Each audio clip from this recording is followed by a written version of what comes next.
Greetings, salutations. This is Notorious. If you haven't realized, the Big Bad Fox here to read you a poem. This one is entitled The Cycle. Silk stuff, hold up. Y'all gonna wait. Whole year under their belts. You know, Andrew, one of the things I've always admired about Pete Carroll is he's not afraid to play young players. Play them early, win late. And if you watch him win 6 of the last 7 games last year to get to the playoffs and really look like a good football team at the end of the season, guys like Trey Flowers, a rookie corner, comes in there, takes over for Richard Sherman and played well at the end of the season. I expect to see that type of growth from a guy like L.J. Collier, who'll be expected to come in and play and make an impact, a first-round pick at a TCU. And so people talk about, the Legion of Boom, it's gone. Well, yeah, it is. Those days are over, and Pete's okay with all of that. This team has been rebuilt on the fly. Russell Wilson is a big part of it. The concentration on the run game is a part of it. The execution of the run game is a part of it. The change in coaches. And so I'm anxious to see how this team changes a little bit more this year. So how does DK Metcalf get worked into the offense and really impact that offense? Because there's going to be opportunities for him to make some big plays down the field like he did at Ole Miss. And so this is a team I think that we have watched truly built on the fly and stay competitive. And not many teams can do that without changing the front office, without changing the coaching staff. And that's a credit to Pete Carroll and John Schneider.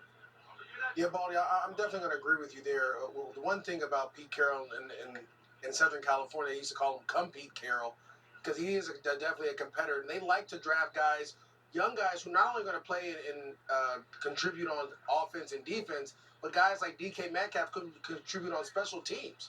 And finding ways to get guys reps and maximizing their ability.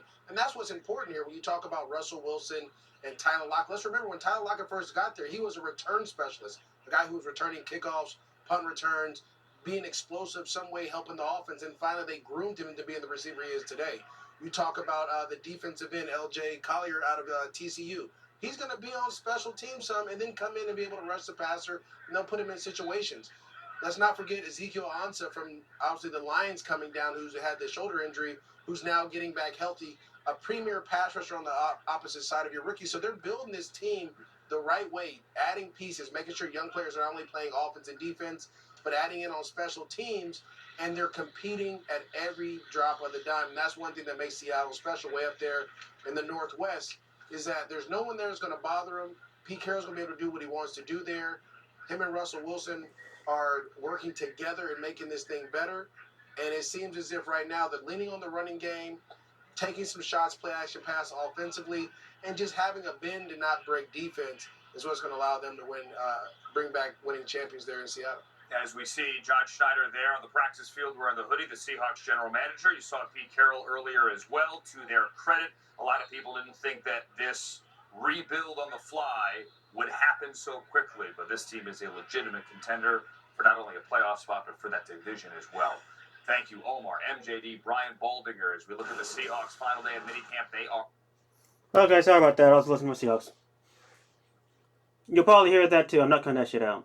I'm not going to hear my Seahawks love. But, this poem is entitled The Cycle. The art picture you're looking at right now is of Doom X Wolf, also known, I call him Doomy.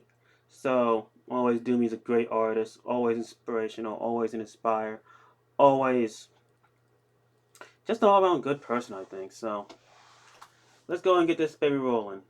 This is The Cycle.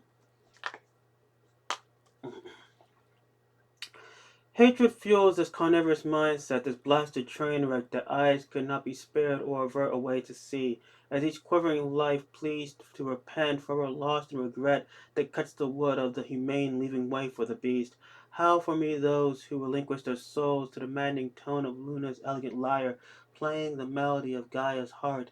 Let me see the abyss within the fractured coals, the pressure be bold to make from these fires diamonds of Artemis's own sisterly star. To hate is to loathe the existence of love, and hate those who can't relate to the train that won't stop for the words of logic and peace. This bloody rage that consumes and refuses to wait will continuously partake in the feast, quenched by blood so hot, becoming fuel for this feral monster as the cycle will never cease. Go Hawks!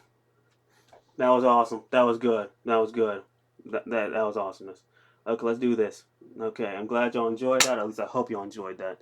This is one of my favorite poems I've written for him. You know I have a full list of poems I've written for this guy because he, like I said, between him and Seven, I think those two are the biggest inspirations I have, as I said before. So again, always look forward to seeing new inspirations, new artists, new people to breathe life into this beautiful thing that we know as art. So every artist out there, whether you're digital, traditional, writer, keep doing what you're doing. Deuces, I'm out. Peace. Mommy, he finally did, and he's proud of himself. He should be, honey. He sucked for the last 4 takes.